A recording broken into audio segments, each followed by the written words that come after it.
मैं तुम्हें अपना एक अनुभव सुनाता हूँ, लेकिन ध्यान रहे यह कहानी नहीं है। कहानी तो मन को अच्छी लगती है क्योंकि कहानी में तुम अपने को भूल सकते हो। यह अनुभव कहानी नहीं, एक आग है। अगर सच में सुनोगे तो तुम्हारी नींद में भी धुआं उठेगा। मैंने 21 दिन ध्यान किया और मेरी जिंदगी पलट गई। पर मैं तुमसे एक बात पहले कह दूं, जिंदगी पलटती नहीं है, पलटता तो सिर्फ दृष्टिकोण है। वही घर रहता है, वही लोग रहते हैं, वही सड़कें रहती हैं, वही सुबह शाम। लेकिन अचानक तुम्हारे भीतर एक नई खिड़की खुल जाती है। तुम जिस जीवन को जी रहे थे वह जीवन नहीं था, वह तो आदत थी। तुम जी नहीं रहे थे, तुम दोहरा रहे थे। तुम चल नहीं रहे थे, तुम घिसट रहे थे। और सबसे मजेदार बात यह है कि घिसटते हुए आदमी को भी लगता है कि वह चल रहा है। सपने में दौड़ते आदमी को भी लगता है कि वह दौड़ रहा है। नींद में प्रेम करते आदमी को भी लगता है कि यह प्रेम है। नींद में मैं कहने वाला भी सोचता है कि यह मैं हूं, मैं भी ऐसा ही था। मेरे दिन इस तरह बीतते थे जैसे कोई मशीन चल रही हो। सुबह उठता, वही विचार, वही चिंताएं। किसी से बोलता तो शब्द मेरे नहीं होते थे, समाज के उधार होते थे। किसी से प्रेम करता तो प्रेम मेरे भीतर से नहीं आता था। इच्छा की भूख होती थी, सुरक्षा की मांग होती थी। हंसता था तो भीतर रोता था, रोता था तो भीतर क्रोध होता था। अकेला बैठता था तो भीतर भीड़ होती थी, और भीड़ ऐसी कि मैं अपना चेहरा भी नहीं देख सकता था। क्या तुमने कभी गौर किया है, आदमी अकेला होना चाहता है लेकिन अकेला होते ही घबरा जाता है, क्योंकि अकेलापन तुम्हें तुम्हारे सामने ला देता है और तुम अपने सामने आने से डरते हो। क्यों डरते हो? क्योंकि भीतर बहुत कचरा है, क्योंकि भीतर बहुत झूठ है, क्योंकि भीतर बहुत नकाब है, और नकाब गिरेंगे तो तुम्हारा अहंकार घायल होगा। मैं भी डरता था। मैं हर रात सोता तो शरीर सोता, पर मन नहीं सोता। मन तो और भी तेज दौड़ता। सपने आते और सपनों में मैं वही करता जो दिन में नहीं कर पाता। दिन में शिष्टाचार, रात में पशुता। दिन में धर्म, रात में वासना। दिन में संस्कार, रात में पाप। और फिर सुबह उठकर मैं शर्म से भर जाता। लेकिन शर्म का भी क्या फायदा? शर्म भी अहंकार का एक खेल है।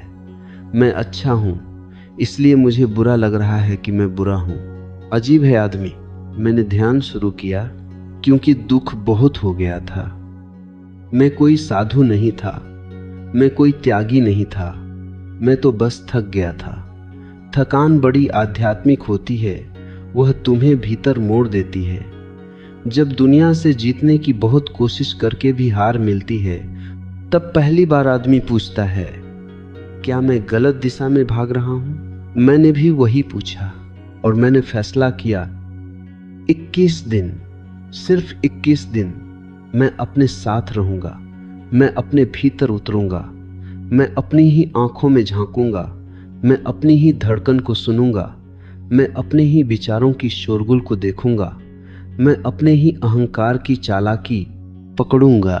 पहले दिन मैं ध्यान में बैठा और ध्यान नहीं हुआ। ध्यान क्या होगा? भीतर तो बाजार लगा था। एक विचार, फिर दूसरा, एक याद, फिर दूसरी, एक वासना, फिर डर, एक कल्पना, फिर पछतावा। और मन चालाक है, वह कहता है, देखो ध्यान तुमसे नहीं होगा, छोड़ो इसे, यह तुम्हारे बस की बात नहीं। मन हमेशा यही कहता है, क्योंकि ध्यान होगा तो मन का मालिकाना खत्म होगा। मैं हंसा। पहली बार मैंने मन की बात पर हंसना शुरू किया, क्योंकि मन भी कोई महान गुरु नहीं है।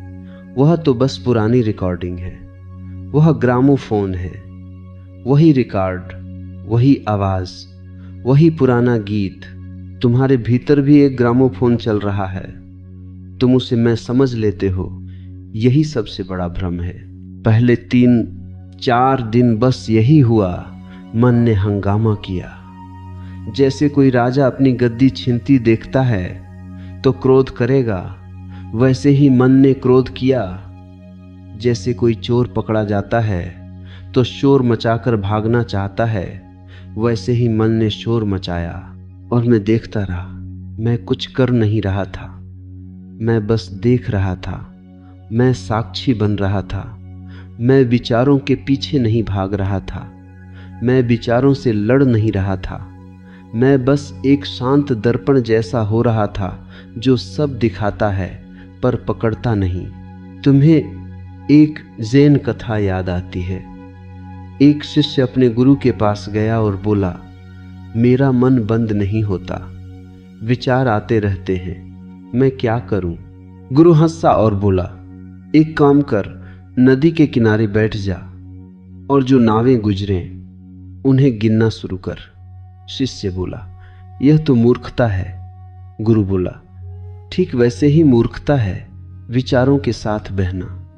नावें तो गुजरेंगी ही, तुम्हें बस किनारे बैठना है। शिष्य बैठा और कुछ ही दिनों में उसने जाना नावें कम नहीं हुई, वह किनारा मजबूत हो गया। ध्यान यही है, किनारा बन जाना। 4-5वें दिन मैंने देखा विचारों में एक अजीब पैटर्न है। वे नए नहीं हैं, वे बार बार वही हैं।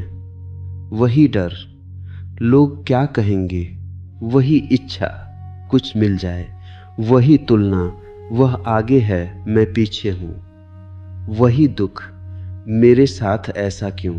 वही सपना एक दिन, वही कल्पना काश, वही पश्चाताप काश मैंने, वही चिंता अगर ऐसा हुआ तो। तुम्हारा मन भी यही करता है, वह तुम्हें वर्तमान में नहीं रहने देता। या तो वह तुम्हें पीछे खींचता है या आगे फेंकता है। वर्तमान में रहना मन की मृत्यु है, इसलिए मन वर्तमान से बचता है। वर्तमान में तुम जाग सकते हो, अतीत में तुम सिर्फ याद कर सकते हो, भविष्य में तुम सिर्फ कल्पना कर सकते हो। और याद तथा कल्पना दोनों सपने हैं। एक बुद्ध दृष्टांत है। बुद्ध ने कहा, मैंने एक आदमी को देखा जो तीर लगने के बाद पूछ रहा था, तीर किसने मारा?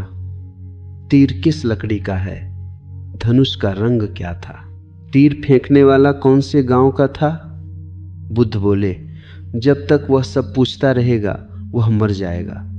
पहले तीर निकालो। मन तीरों से घायल है, लेकिन तुम प्रश्नों में उलझे हो।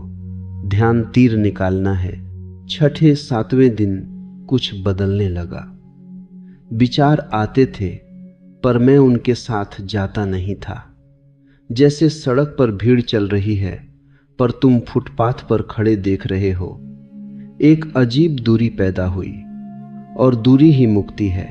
तुम्हें पता है, दुख का कारण दुख नहीं है, दुख का कारण तुम्हारी पहचान है। तुम दुख को अपना मान लेते हो। तुम कहते हो मैं दुखी हूं। यह झूठ है। सच इतना ही है, दुख है, लेकिन मैं जोड़ने से दुख घना हो जाता है। मैं जोड़ने से दुख तुम्हारे ऊपर बैठ जाता है।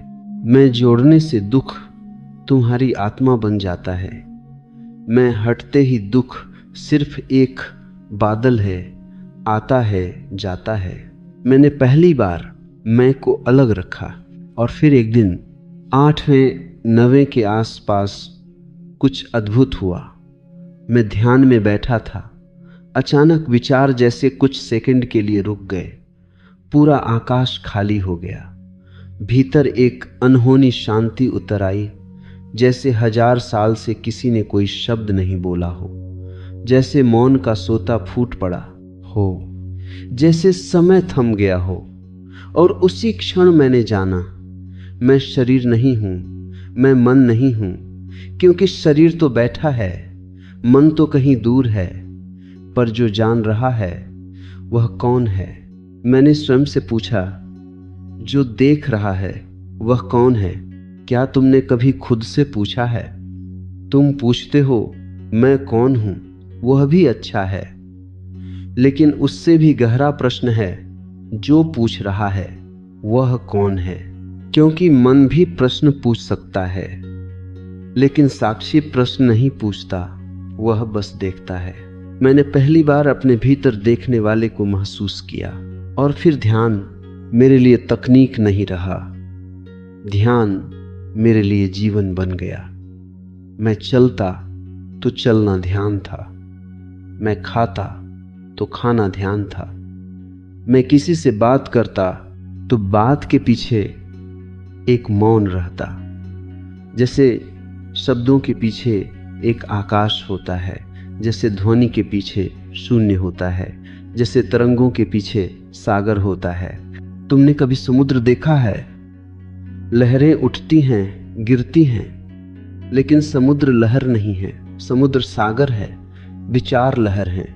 तुम सागर हो, पर तुमने खुद को लहर मान लिया है। 10वें से 12वें दिन अहंकार ने आखिरी चाल चली। अहंकार बड़ा व्यंग्यात्मक होता है, वह तुम्हें धार्मिक बनने की भी लालसा दे देता है। वह कहता है, वाह, अब तू ध्यान कर रहा है, तू विशेष है, तू दूसरों से ऊंचा है। और मैं हंसा। मैंने देखा अहंकार ध्यान में भी घुस आता है। वह तुम्हें साधु बना देगा, लेकिन भीतर वही पुराना राक्षस बैठा रहेगा। नकाब बदल जाएगा, चेहरा वही रहेगा। एक सूफी फकीर की कथा है। एक आदमी आया और बोला, मुझे अहंकार छोड़ना है। फकीर ने कहा, बहुत अच्छा, इस नगर में एक उत्सव हो रहा है, वहां जाओ और सबके सामने चिल्लाकर कहो, मैं गधा हूं। आदमी बोला, यह कैसे करूं? लोग हंसेंगे। फकीर बोला, तू अहंकार छोड़ना चाहता है या अहंकार को सजा कर रखना चाहता है? आदमी भाग गया। फकीर ने हंसकर कहा, अहंकार छोड़ना आसान है, बस कठिन यह है कि अहंकार भी छोड़ने वाला बन बैठता है। ध्यान में यही चुनौती है। 13वें-14वें दिन मेरे भीतर नींद बदलने लगी। पहले मैं नींद में गिरता था जैसे बेहोशी हो, अब नींद में उतरता था जैसे कोई मंदिर में प्रवेश करे। सपने कम हुए, और जो सपने आए उनमें भी मैं जागा जागा सा था।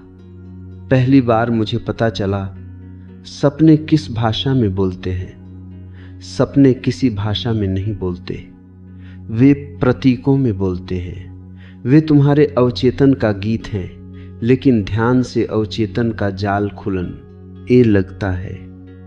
जो दबा था वह उठता है, जो छिपा था वह दिखता है।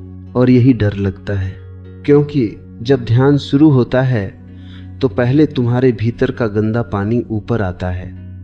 जैसे कुएं में तल में कीचड़ है और तुम पानी हिलाओगे तो कीचड़ ऊपर आएगी।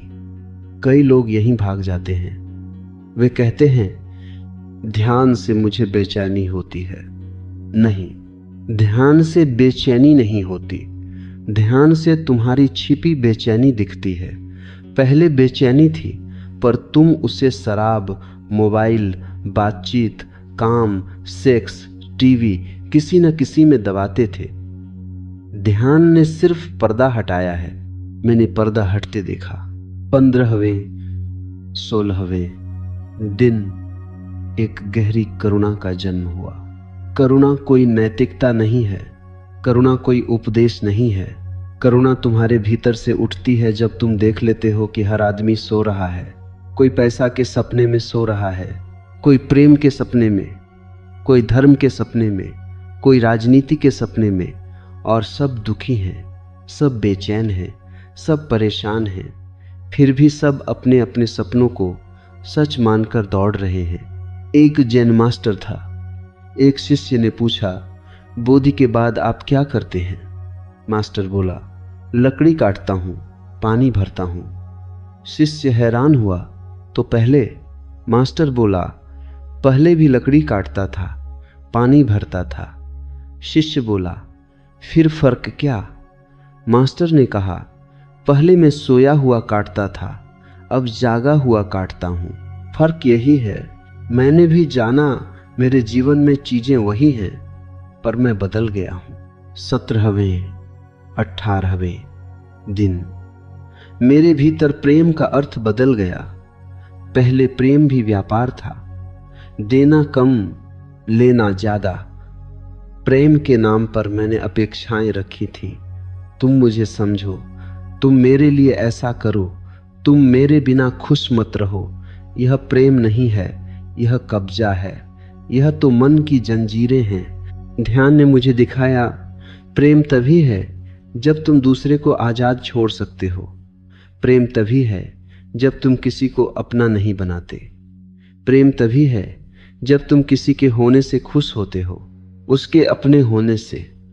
प्रेम में मांग नहीं होती, प्रेम में सिर्फ बांटना होता है। एक बुद्ध कथा है।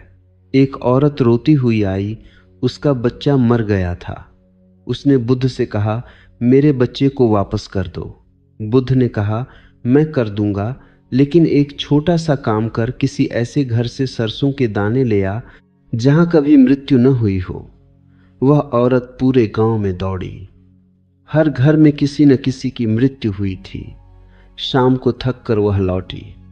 बुद्ध ने कहा, अब समझी। उस औरत की आंखों में पहली बार आंसू करुणा के थे, दुख के नहीं। उसने कहा, मृत्यु सार्वभौमिक है। बुद्ध बोले, और प्रेम भी, लेकिन तुम प्रेम को निजी बना लेते हो। ध्यान ने मेरे प्रेम को सार्वभौमिक बनाना शुरू किया। 19वें दिन एक अजीब बात हुई। मैं ध्यान में बैठा था, अचानक मृत्यु याद आई। नहीं, याद नहीं, मृत्यु सामने खड़ी हो गई, जैसे कोई कह रहा हो सब समाप्त होगा। मैं डर गया। फिर मैंने देखा, डर किसे लग रहा है? शरीर को। शरीर तो मरेगा ही। मन को? मन तो अभी भी रोज मरता है, हर रात नींद में। लेकिन जो देख रहा है वह तो डर से बाहर है। उस क्षण मृत्यु एक दुश्मन नहीं रही, वह एक तथ्य बन गई। और तथ्य से भय नहीं होता, भय तो कल्पना से होता है। मृत्यु को देखने से जीवन पवित्र हो जाता है, क्योंकि फिर तुम टालना छोड़ देते हो। फिर तुम कहते हो आज ही जागना है, कल कौन जानता है। फिर तुम कहते हो इस क्षण को खोना नहीं है। फिर तुम कहते हो मुझे अपने भीतर का आकाश अभी देखना है। 20वें दिन मैं जैसे भीतर से खाली होने लगा, और यह खालीपन डरावना नहीं था। यह खालीपन सुंदर था, जैसे मंदिर का गर्भगृह खाली होता है, जैसे आकाश खाली होता है, जैसे मौन खाली होता है। खालीपन को तुम डरते हो क्योंकि तुम्हें लगता है खालीपन मतलब अकेलापन। नहीं, अकेलापन दुख है, खालीपन आनंद है। अकेलापन मैं अकेला हूँ है, खालीपन मैं नहीं हूँ है। और जब मैं नहीं होता तब तुम अकेले नहीं रहते, तब तुम सबके साथ होते हो, तब तुम अस्तित्व के साथ होते हो, तब तुम पेड़ों के साथ होते हो, हवा के साथ होते हो, नदी के साथ होते हो, चांद के साथ होते हो। और फिर आया 21वां दिन। मैं तुम्हें क्या कहूं, उस दिन कुछ विशेष नहीं हुआ, और यही उसकी विशेषता थी। कोई रोशनी नहीं गिरी, कोई देवदूत नहीं आए, कोई घंटियां नहीं बजीं, कोई चमत्कार नहीं हुआ। चमत्कार मैं था। उस दिन मैं पहली बार सामान्य हुआ, और सामान्य होना ही परम है। तुम असामान्य बनने की कोशिश करते हो, संत बनने की, महात्मा बनने की, सफल बनने की, महान बनने की, और इसी कोशिश में तुम विकृत हो जाते हो। ध्यान तुम्हें सीधा कर देता है, ध्यान तुम्हें सरल कर देता है, ध्यान तुम्हें बच्चा कर देता है, निर्दोष। उस दिन जब मैं उठकर बाहर निकला, सूरज वही था, पर मैं उसे पहली बार देख रहा था। हवा वही थी, पर मैं उसे पहली बार छू रहा था। लोग वही थे, पर मैं उनमें पहली बार आत्मा देख रहा था। पहले मैं चेहरे देखता था, अब मैं उनके पीछे का दुख देखता था, उनकी मजबूरी देखता था, उनकी नींद देखता था। और मैं मुस्कुराया, क्योंकि मैंने अपने भीतर एक नई बात खोज ली थी। मैं परिस्थितियों का गुलाम नहीं हूं, मैं मन का गुलाम नहीं हूं, मैं अतीत का कैदी नहीं हूं, मैं भविष्य का भिखारी नहीं हूं। मैं इस क्षण में जी सकता हूं और इस क्षण में सब कुछ है। तुम पूछोगे तो क्या जिंदगी सचमुच पलट गई? मैं कहूंगा जिंदगी नहीं, मैं पलट गया। और जब तुम पलट जाते हो तो दुनिया दूसरी दिखती है। वही पत्नी तुम्हें देवी लगने लगती है, वही पति तुम्हें मित्र लगने लगता है, वही बच्चा तुम्हें गुरु लगने लगता है, वही नौकरी साधना बन जाती है, वही घर आश्रम बन जाता है। लेकिन एक बात याद रखना, ध्यान तुम्हें अच्छा आदमी नहीं बनाता। ध्यान तुम्हें जागा आदमी बनाता है, और जागा आदमी कभी कभी समाज को खतरनाक लगता है, क्योंकि समाज सोया हुआ है। समाज नहीं चाहता कि तुम जागो, क्योंकि जागे हुए आदमी को बेवकूफ बनाना कठिन है। जागा हुआ आदमी विज्ञापन से नहीं खरीदता, जागा हुआ आदमी डर से नहीं चलता, जागा हुआ आदमी लालच से नहीं झुकता। जागा हुआ आदमी सच में जीता है, और सच जीने वाला आदमी क्रांति है। मैंने 21 दिन ध्यान किया और फिर मुझे समझ में आया, ध्यान कोई 21 दिन की चीज नहीं है। 21 दिन तो बस शुरुआत है। जैसे कोई दरवाजे तक आता है, जैसे कोई किनारे तक पहुंचता है, जैसे कोई अपनी नींद पर पहली बार शक करता है। वास्तविक ध्यान तो तब शुरू होता है जब तुम्हें पता चल जाए कि मन कभी तुम्हारा मित्र नहीं था, वह तो बस तुम्हें उलझा कर रखता था और तुम उससे दोस्ती समझते थे। मैं तुमसे पूछता हूं, तुम कब तक अपने मन के गुलाम रहोगे? तुम कब तक दूसरों की राय से जियोगे? तुम कब तक अपने भीतर की आग को दबाते रहोगे? तुम कब तक जीवन को टालते रहोगे? जीवन टालने के लिए नहीं है, जीवन अभी है। और ध्यान कोई करने की चीज नहीं है, ध्यान तो होने की चीज है। जब तुम बैठे हो तो बस बैठो, जब तुम चल रहे हो तो बस चलो, जब तुम खा रहे हो तो बस खाओ, जब तुम बोल रहे हो तो बस बोलो, और जब कुछ नहीं कर रहे हो तब सबसे ज्यादा जागो। क्योंकि जब कुछ नहीं करना होता तभी मन सबसे ज्यादा करता है। ध्यान तुम्हें यह कला सिखाता है कि तुम अपने भीतर के शोर में भी मौन रह सको, अपने भीतर की आग में भी ठंडे रह सको, अपने भीतर की वासना में भी साक्षी रह सको, अपने भीतर के डर में भी प्रकाश रह सको। और यही असली पलटना है। 21 दिन बाद मैंने देखा, मेरे भीतर एक नया केंद्र बन गया है। पहले मेरा केंद्र अहंकार था, अब मेरा केंद्र साक्षी है। पहले मैं था, अब मैं देखना हूं। पहले मैं कहानी था, अब मैं चेतना हूं। और यह तुम भी हो सकते हो, क्योंकि ध्यान किसी विशेष व्यक्ति के लिए नहीं, ध्यान तुम्हारी जन्म सिद्ध क्षमता है। बच्चा ध्यान में होता है, वह फूल को देखता है तो पूरा देखता है, वह तितली को देखता है तो पूरा देखता है, वह हंसता है तो पूरा हंसता है, वह रोता है तो पूरा रोता है। वह अभी में होता है। फिर धीरे धीरे समाज उसे भविष्य में धकेल देता है, बड़े बनो, सफल बनो, कुछ बनो, और बच्चा अपने होने को खो देता है। ध्यान तुम्हें फिर से होने की तरफ लौटाता है। मैंने 21 दिन ध्यान किया और मेरी जिंदगी पलट गई। और अब मैं तुमसे यही कहने आया हूं, अगर तुम भी सच में पलटना चाहते हो तो बाहर कुछ बदलने मत जाओ, भीतर देखना सीखो, भीतर जागो, भीतर अपना असली चेहरा देखो, भीतर अपने नकाब गिराओ, भीतर अपने शोर के पार एक मौन है, वही तुम्हारा घर है। और जब तुम उस घर में पहुंच जाओगे तब तुम जानोगे कि जीवन को बदलने की जरूरत नहीं, जीवन को देखने की जरूरत है, बस देखने की। क्योंकि जो देख लेता है वह मुक्त हो जाता है। और जब तुम उस घर में पहुंच जाओगे तब एक बात और भी साफ हो जाएगी, जिसे तुम अब तक मेरी जिंदगी कहते रहे, वह जिंदगी थी ही नहीं, वह तो तुम्हारे मन की लिखी हुई पटकथा थी। तुम बस अभिनय कर रहे थे, कभी पति बनकर, कभी बेटे बनकर, कभी कर्मचारी बनकर, कभी दोस्त बनकर। और इन सब के पीछे एक अभिनेता था जो खुद को भूल गया था। मैंने 21 दिन ध्यान किया और फिर मैंने देखा मैं तो हमेशा से था, लेकिन मैं अपने ही भीतर खो गया था। तुम्हें शायद यह बात अजीब लगे, लेकिन आदमी अपनी सारी चीजें खो सकता है फिर भी जी सकता है। धन चल आ जाए, प्रतिष्ठा चली जाए, संबंध टूट जाए, फिर भी किसी तरह चल जाता है। पर जब आदमी अपने होने को खो देता है, तब वह जीवित होकर भी मृत हो जाता है।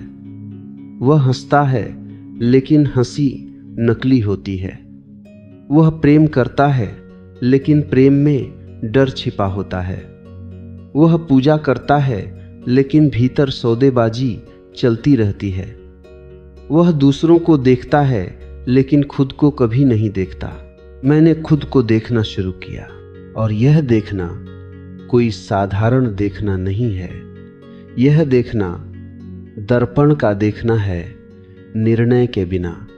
क्योंकि निर्णय तो मन की बीमारी है। तुम किसी को देखते ही फैसला कर लेते हो, अच्छा, बुरा, सही, गलत, पवित्र, अपवित्र, और फैसला करते ही तुम बंद हो जाते हो। फैसला मतलब तुमने दरवाजा बंद कर दिया। अब तुम सीख नहीं सकते, अब तुम जाग नहीं सकते। ध्यान ने मेरे भीतर यह क्षमता जगाई कि मैं बिना निर्णय के देख सकूं। मैं सड़क पर चल रहा हूं, लोग गुजर रहे हैं। पहले मैं तुलना करता था, यह आदमी सफल है, यह असफल, यह सुंदर है, यह क्रूप, यह ऊंचा है, यह नीचा। ध्यान के बाद पहली बार मुझे दिखा, हर आदमी एक कहानी है और हर कहानी के पीछे एक घाव है। किसी के चेहरे पर मुस्कान है, मगर भीतर भय है। किसी के पास सब कुछ है, मगर भीतर खालीपन है। किसी के पास कुछ भी नहीं है, मगर भीतर एक अनाम गीत बज रहा है। और मैंने जाना दुख का असली कारण गरीबी नहीं है, दुख का असली कारण अज्ञान है।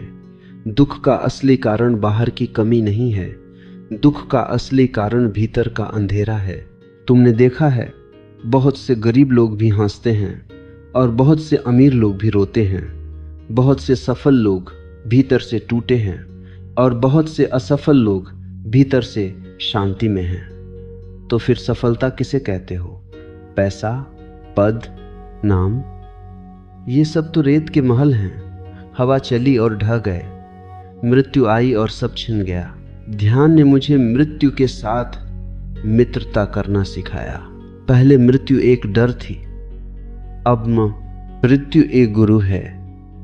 वह हर रोज याद दिलाती है समय कम है, और यह सुनकर घबराहट नहीं होती बल्कि जागृति होती है।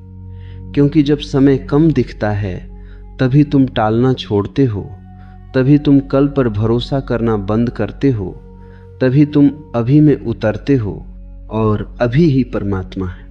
एक राजा की कथा है। राजा बड़ा धार्मिक था, कम से कम वह सोचता था। उसने एक दिन एक फकीर को बुलाया और कहा, मैंने बहुत दान किया, बहुत मंदिर बनवाए, बहुत पूजा की, मुझे मुक्ति कब मिलेगी? फकीर हंसा और बोला, मुक्ति तू तो अभी भी खरीदने आया है। राजा नाराज हुआ, क्या मतलब? फकीर बोला, दान तूने पुण्य कमाने के लिए किया, मंदिर तूने नाम के लिए बनवाए, पूजा तूने डर के कारण की, तूने कुछ भी प्रेम से नहीं किया, और जहां प्रेम नहीं वहां मुक्ति नहीं। ध्यान ने मुझे पहली बार ये समझाया। मैं जो भी कर रहा था उसमें प्रेम नहीं था, उसमें लालच था, डर था, अहंकार था। ध्यान ने प्रेम जगाया, लेकिन ध्यान का प्रेम बड़ा अनोखा है। वह किसी को पकड़ता नहीं, वह किसी को बांधता नहीं, वह किसी को बदलना नहीं चाहता, वह बस दूसरे को होने देता है। ध्यान का प्रेम यह नहीं कहता तुम मेरे अनुसार चलो। ध्यान का प्रेम कहता है तुम अपने सत्य में खिलो और मैं तुम्हारी खुशबू का आनंद लूं। पहले मैं अपने संबंधों में थका हुआ था। हर रिश्ते में तनाव था, हर रिश्ते में शिकायतें थी, हर रिश्ते में अपेक्षा थी। और अपेक्षा एक प्रकार की हिंसा है, बहुत सभ्य, बहुत मीठी हिंसा। तुम फूल देकर भी हिंसा कर सकते हो अगर फूल के पीछे मांग छिपी हो। मैंने ध्यान के बाद अपने भीतर ये देखा। मैं दूसरों को देने के बहाने उनसे लेना चाहता था। मैं प्यार के बहाने कब्जा चाहता था। मैं सेवा के बहाने श्रेष्ठ दिखना चाहता था। मैं त्याग के बहाने महान बनना चाहता था। कितना चालाक है अहंकार। एक जैन मास्टर के पास एक आदमी आया और बोला, मैंने त्याग कर दिया है। मास्टर ने कहा, क्या त्याग किया? आदमी बोला, घर छोड़ा, परिवार छोड़ा, धन छोड़ा। मास्टर हंसा और बोला, और अहंकार? आदमी बोला, अहंकार तो मैंने सबसे पहले छोड़ दिया। मास्टर ने कहा, फिर तुम यहां कौन आए हो बताने? मैंने पहली बार यह समझा, अहंकार सबसे अंत में जाता है और सबसे आखिरी तक तुम्हें धोखा देता है। ध्यान ने मुझे धोखे पकड़ना सिखाया। फिर एक दिन मैंने देखा मेरे भीतर क्रोध उठता है, लेकिन अब मैं क्रोध नहीं बनता। पहले क्रोध आता था और मैं क्रोध हो जाता था। अब क्रोध आता है और मैं उसे देखता हूं, और जैसे ही तुम देख लेते हो, क्रोध की आग कमजोर हो जाती है, क्योंकि क्रोध को ईंधन तुम्हारा अचेतन समर्थन देता है। तुम कहते हो, हाँ मैं सही हूं, सामने वाला गलत है। बस यही क्रोध का पेट्रोल है। ध्यान में तुम सही गलत से ऊपर उठते हो। तुम देखते हो क्रोध का कारण सामने वाला नहीं है। क्रोध का कारण तुम्हारे भीतर की चोट है, तुम्हारा घाव है, तुम्हारी अपूर्णता है। और फिर क्रोध करुणा में बदलने लगता है। मैंने अपने भीतर ईर्ष्या देखी। ईर्ष्या बड़ी गंदी चीज है, क्योंकि वह तुम्हें लगातार छोटा बनाती रहती है। जब तुम ईर्ष्या करते हो, तुम खुद को जहर दे रहे होते हो। तुम किसी दूसरे की खुशी देखकर दुखी होते हो। कितना पागलपन है। ध्यान ने मुझसे पूछा, तुम दूसरे की खुशी से दुखी क्यों हो? तुम्हारे भीतर खुशी क्यों नहीं है? और पहली बार मैंने उत्तर नहीं दिया। मैं चुप हो गया, क्योंकि उत्तर नहीं था, बस एक ही सत्य था। मैं भीतर से खाली था, इसलिए बाहर की तुलना मेरा धर्म बन गई थी। तुम भी तुलना करते हो, है ना? और तुम ध्यान रखना, तुलना तुम्हें कभी सुख नहीं दे सकती, क्योंकि तुलना में हमेशा कोई तुमसे ऊपर होगा। दुनिया बड़ी है, और अगर तुम एक से ऊपर हो गए तो दूसरे से नीचे हो जाओगे। यह सीढ़ी खत्म नहीं होती। तुलना एक अंतहीन कारावास है। ध्यान तुलना की जेल का दरवाजा खोल देता है। फिर मैंने देखा मेरे भीतर इच्छाएं उठती हैं। पहले इच्छा का मतलब था भागना। इच्छा का मतलब था कुछ पा लेना ताकि खालीपन भर जाए। लेकिन ध्यान ने मुझे दिखाया, इच्छा से खालीपन नहीं भरता, इच्छा से खालीपन बढ़ता है। इच्छा आग है, जितना डालो उतनी बढ़ती है। एक सूफी कहानी है। एक आदमी रेगिस्तान में प्यासा भटक रहा था। उसे एक कुआं दिखा। वह दौड़ा, पानी पिया। थोड़ी देर में फिर प्यास लगी। उसने फिर पानी पिया। फिर प्यास लगी। वह बेचैन हो गया। यह कैसा कुआं है? जितना पीता हूं उतनी प्यास बढ़ती है। तभी एक फकीर आया और बोला, मूर्ख, यह कुआं नहीं, यह नमक का पानी है। यह तुम्हारी प्यास बुझाएगा नहीं, यह तुम्हें और प्यासा बनाएगा। आदमी रो पड़ा। इच्छा नमक का पानी है, ध्यान मीठे पानी का स्रोत है। 21 दिनों के बाद मेरे भीतर एक छोटी सी चीज स्थायी होने लगी। एक जागरूकता, एक स्मृति कि मैं सपना नहीं हूं, मैं देखने वाला हूं, मैं विचार नहीं हूं, मैं चेतना हूं। और फिर वही हुआ जो तुम्हें बाहर से चमत्कार लगेगा, लेकिन भीतर से वह बहुत साधारण है। मेरी आदतें बदलने लगी। पहले मैं देर रात तक मोबाइल में खोया रहता था, क्योंकि अकेलेपन से डर लगता था।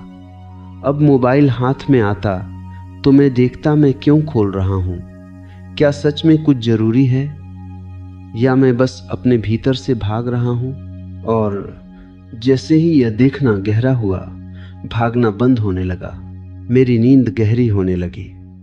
लेकिन यह नींद अचेतन नहीं थी, यह विश्राम था। पहले मैं सोकर भी थक जाता था, अब मैं सोकर ताजा होता था, क्योंकि अब मैं दिन भर मन का कचरा ढो नहीं रहा था। मेरा डर कम होने लगा।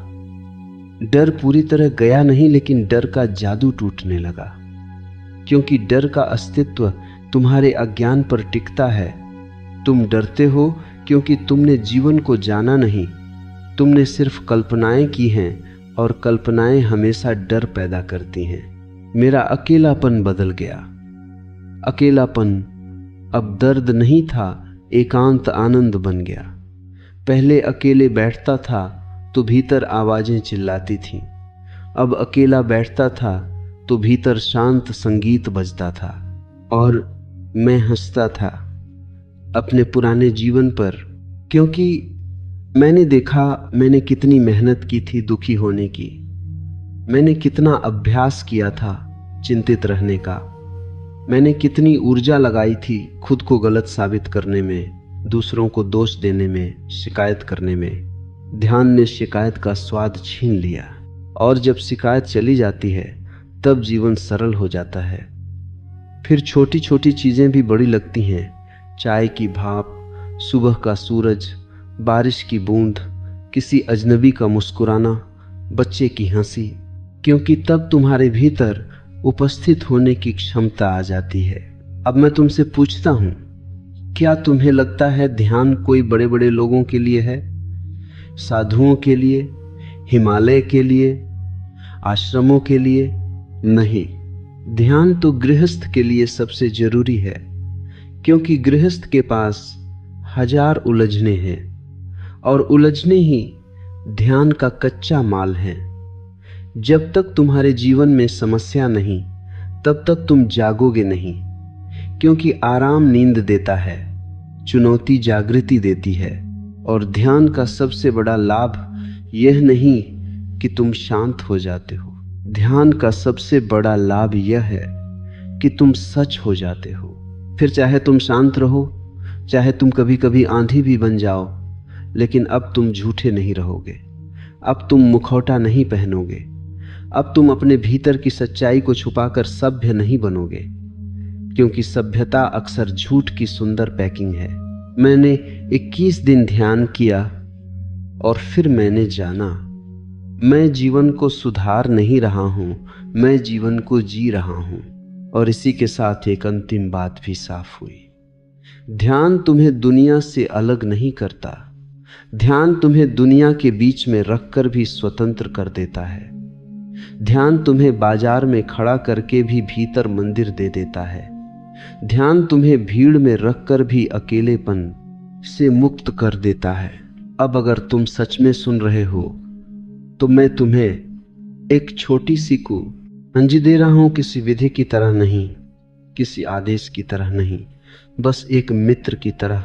जब भी मन भागे तुम बस देखना, जब भी डर उठे तुम बस देखना, जब भी वासना उठे तुम बस देखना, जब भी क्रोध आए तुम बस देखना, जब भी दुख आए तुम बस देखना।